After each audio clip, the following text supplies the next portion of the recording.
Hello everyone. तो कैसे हैं आप लोग? उम्मीद है कि आप लोग बहुत अच्छे होंगे और अपने काम में व्यस्त होंगे। तो यहाँ जो हम लोग सी प्लस प्लस का प्रैक्टिस सेट देख रहे थे, जहाँ टोटल 12 प्रैक्टिस सेट देख चुके हैं। अगर आप लोग नहीं देखे तो आप लोग प्ले लिस्ट में जाके देख सकते हैं और कमेंट सेक्शन में या लाइक करके या अपने दोस्तों में शेयर करके इसका फीडबैक दे सकते हैं। अगर आप लोग को मेरा चैनल पसंद आता है तो आप इसको अपने दोस्तों में शेयर करें और सब्सक्राइब करें नोटिफिकेशन के लिए। तो हम लोग जो है यहाँ पर फंक्शन का देख रहे थे, जिसमें कि एक क्लास कर चुके हैं फंक्शन पे और ये दूसरा है। तो यहाँ हम लोग फंक्शन के बारे में देखते हैं। क्वेश्चन नंबर 1 से स्टार्ट करते हैं। तो क्वेश्चन नंबर 1 में विच of the following is important in a function. निम्नलिखित में से कौन सा जो है इम्पोर्टेंट है फंक्शन के लिए, फंक्शन में। तो रिटर्न टाइप है, या फिर रिटर्न टाइप फंक्शन नेम और पैरामीटर लिस्ट है, या फिर रिटर्न टाइप और फंक्शन नेम है, या फंक्शन नेम है। तो इसका जो करेक्ट आंसर है ऑप्शन नंबर सी है। रिटर्न टाइप और फंक्शन नेम जो है इम्पोर्टेंट है फंक्शन के लिए। अब हम लोग क्वेश्चन नंबर 2 में देखते हैं।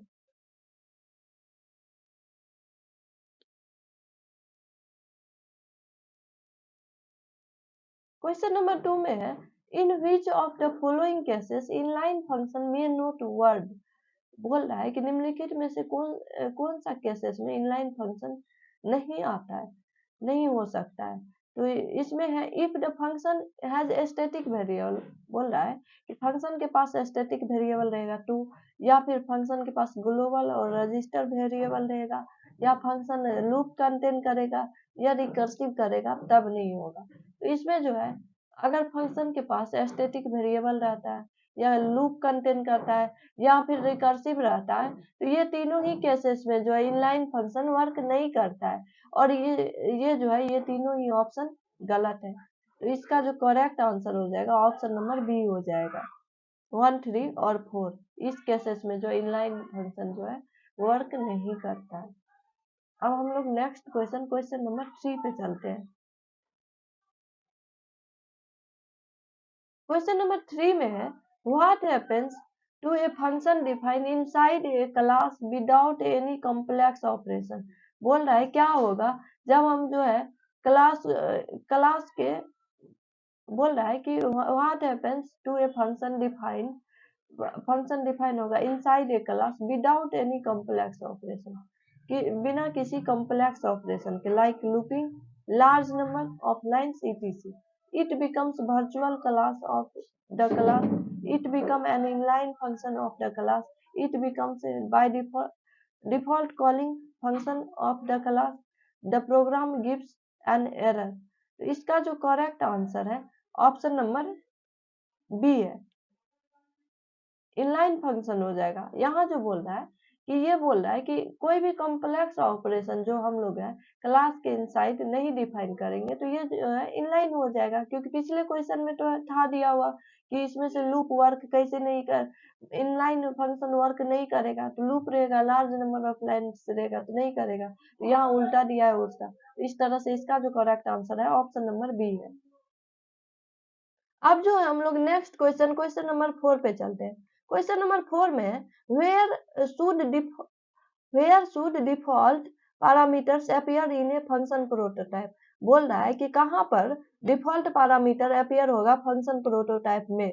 तो बोल रहा है anywhere inside the parameter list, to the right most side of the parameter list, middle of the parameter list, या left most side of the parameter list. यहाँ जो है फंक्शन में जो है डिफॉल्ट पैरामीटर से अपीयर होता है right most side of the parameter list में। तो इसका correct answer option number B हो जाएगा। अब हम लोग नेक्स्ट क्वेश्चन, क्वेश्चन नंबर 5 में चलते हैं।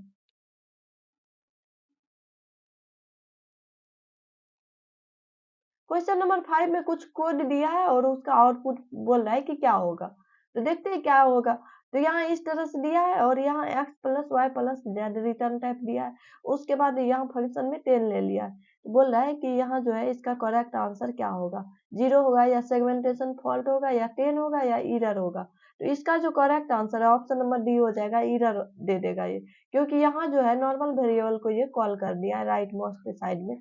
इस वजह से जो है ये इरर दे देगा, क्योंकि ये जो एक्सेप्ट करता है राइट मोस्ट साइड में। वो पिछले क्वेश्चन में हम लोग देख ही चुके थे। अगर आप लोग को नहीं समझ में आता है तो आप इसका एक्सप्लेनेशन देख सकते हैं। अब क्वेश्चन नंबर हम लोग 6 पे चलते हैं। क्वेश्चन नंबर 6 में इस तरह से दिया है, कुछ कोड दिया है और फिर अगेन इसका आउटपुट पूछ रहा है। तो यहाँ जो है देख रहे हैं इस तरह से कोड दिया है, यहाँ ये फंक्शन दिया है, उसके बाद यहाँ जो है नंबर में 30 ले लिया और इसका स्क्वायर कर दिया और नंबर पूछ रहा है। तो स्क्वायर करने के बाद जो है यहाँ x से y को माइनस कर दिया गया है। तो यहाँ जो है इस तरह से इसका जो करेक्ट आंसर है 870 हो जाएगा। अब हम लोग नेक्स्ट क्वेश्चन नंबर 7 पे चलते हैं।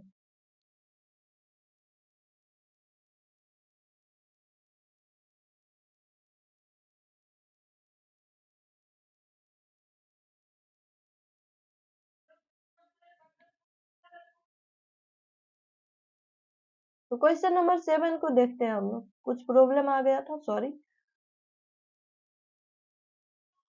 क्वेश्चन नंबर 7 में which of the following feature is used in function overloading and function with default argument, बोल रहा है कि निम्नलिखित में से किस फंक्शन में जो हम लोग फंक्शन ओवरलोडिंग का यूज करते हैं और डिफॉल्ट आर्गुमेंट के साथ, तो एब्स्ट्रैक्शन में करते हैं या इनकैप्सुलेशन में या मॉड्यूलरिटी में या पॉलीमॉर्फिज्म में। तो इसका correct answer option number D हो जाएगा, पॉलीमॉर्फिज्म में जो हम लोग फंक्शन ओवरलोडिंग का यूज करते हैं।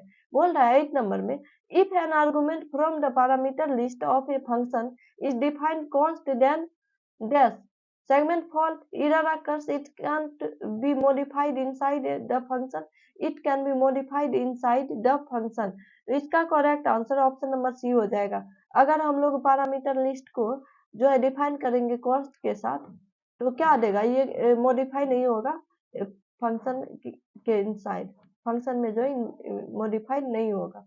अब 9 नंबर क्वेश्चन में चलते हैं। 9 नंबर में which of the following is default return value of function in C plus plus, बोल रहा है इसमें से कौन सा जो है रिटर्न डिफॉल्ट रिटर्न वैल्यू है फंक्शन फंक्शन का सी प्लस प्लस में, कैर है, फ्लोट है, इंट है और वॉइड है।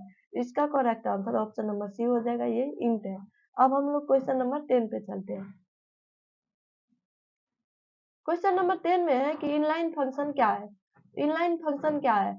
A function that is expanded at each call during execution, a function that is not checked for syntax errors, a function that is not checked for symmetric analysis, या फिर a function is called during compile time। इसका जो correct answer है option number A हो जाएगा, जो कि expanded होता है during execution time.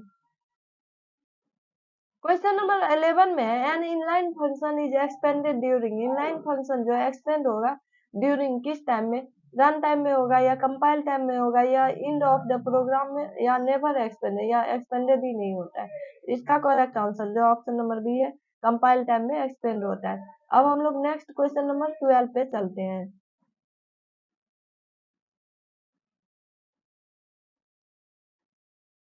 Question number 12 में है कि आउटपुट क्या होगा ये सी प्लस प्लस कोड का। तो यहाँ इंट में 0 लिया और फंक्शन में 5 है और यहाँ फंक्शन कॉल किया है, यहाँ कॉल बाय रेफरेंस इस तरह से। तो अब जो इसका करेक्ट आंसर -5 होगा या 5 होगा या 10 होगा या 0 होगा। तो इसका जो करेक्ट आंसर है ऑप्शन नंबर बी हो जाएगा, 5 हो जाएगा। अब हम लोग नेक्स्ट क्वेश्चन नंबर 13 में चलते हैं।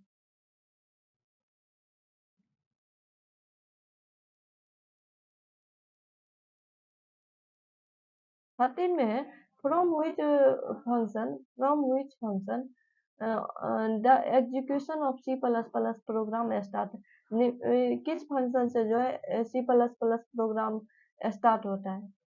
From which function the execution of C plus plus program start है, सी प्लस प्लस का प्रोग्राम का एग्जीक्यूशन जो है किस फंक्शन से स्टार्ट होता है, मेन फंक्शन से, इंट फंक्शन से, स्टार्ट फंक्शन से या न्यू फंक्शन से। इसका जो करेक्ट आंसर है ऑप्शन नंबर ए हो जाएगा, मेन फंक्शन से स्टार्ट होता है। अब हम लोग नेक्स्ट क्वेश्चन नंबर 14 पे चलते हैं। क्वेश्चन नंबर 14 में इस तरह से कोड दिया और इसका आउटपुट पूछ रहा है। तो कोड आप लोग देख लीजिए, आगे देखते हैं। इसका जो करेक्ट आंसर हो जाएगा ऑप्शन नंबर सी हो जाएगा। यहाँ जो है कॉन्स्ट कॉल किया है फंक्शन, सेकेंड नंबर फंक्शन से कॉन्स्ट कॉल किया है, इसका correct answer option number D हो जाएगा। अब हम लोग नेक्स्ट क्वेश्चन नंबर 15 देखते हैं। क्वेश्चन नंबर 15 में कि define default variables of a function, तो इसका जो करेक्ट आंसर हो जाएगा ऑप्शन नंबर सी हो जाएगा। तो इस तरह से इस वीडियो में टोटल 15 नंबर क्वेश्चन तक हम लोग किए। Thanks for watching.